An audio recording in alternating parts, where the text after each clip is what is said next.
Today, we continue with Exodus chapters 5 through 8.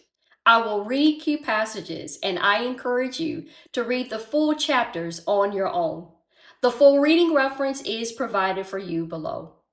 Moses now steps into what God called him to do, but obedience does not mean immediate results.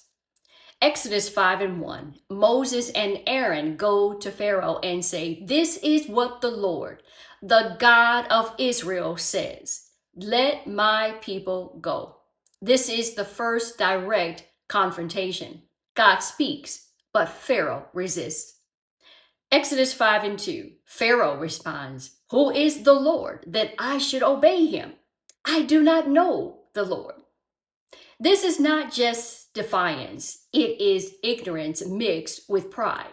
Pharaoh is not just rejecting Moses, he is rejecting God. In Exodus 5, 6 to 9, Pharaoh increased the workload. No more straw, but the same quota. Oppression intensifies. This is important. Sometimes when God begins to move, resistance increases before breakthrough comes. In Exodus 5, 20 to 21, the people turn against Moses. "You have made us obnoxious to Pharaoh." The one sent to help them is now blamed. Exodus 5, 22 to 23, Moses turns to God. "Why have you brought trouble on this people?" Even Moses is struggling to understand. Obedience does not remove questions. Then God responds. In Exodus chapter 6 and 1, God says, "Now you will see what I will do to Pharaoh." The situation has not changed, but God speaks certainty. Exodus 6, chapter 2 to 3, God says, "I am the Lord. I appeared to Abraham, Isaac, and Jacob." He is reminding Moses of who he is. Identity comes before action. In Exodus 6, 6 to 7, God declares, "I will bring you out. I will free you. I will redeem you." Notice the repetition, "I will." This is not dependent upon human strength. Exodus 6 and 9, the people do not listen because of their discouragement and harsh labor. Y'all, oppression can affect how people hear. Then in Exodus 7, the confrontation deepens.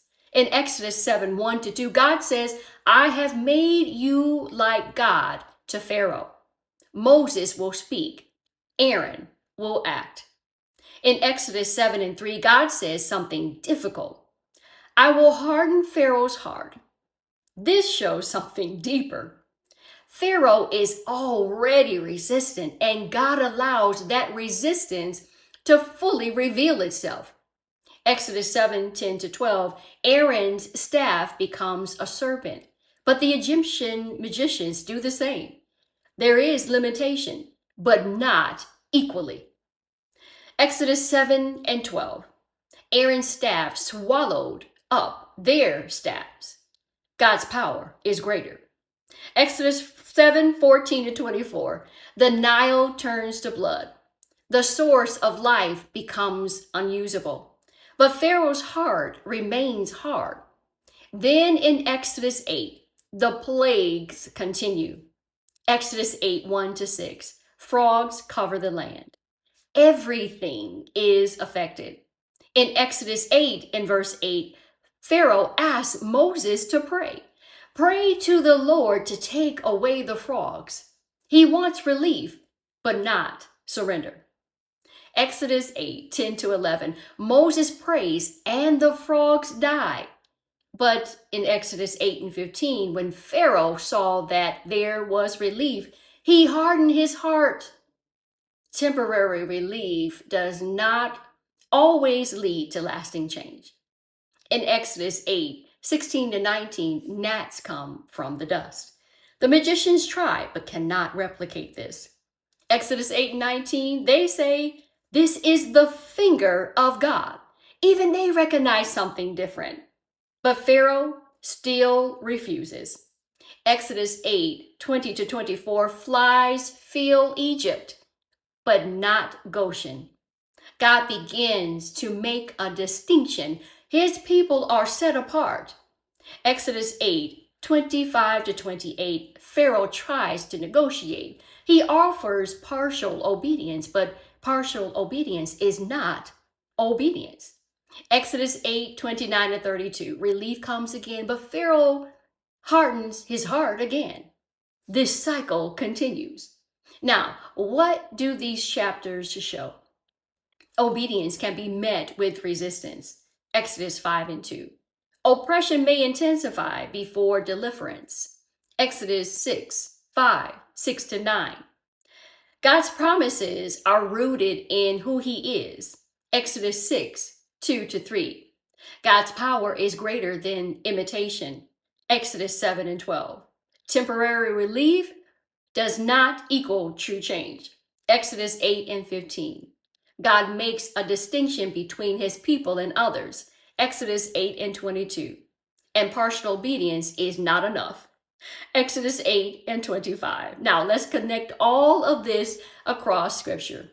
Pharaoh's resistance in Exodus 5:2 reflects the condition described in Romans 1:21.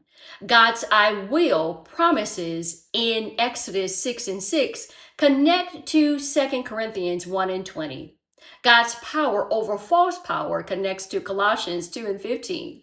The hardening of the heart reflects Hebrews 3:15. And the distinction of God's people connects to 1 Peter 2:9. Now, I encourage you to read chapters 5-8 in full. Watch how resistance rises, but does not the power of God. Notice the difference between relief and surrender, and pay attention to how God continues to reveal himself, not just to his people, but even those who resist him. God is not only delivering, he is revealing who he is. The story continues tomorrow.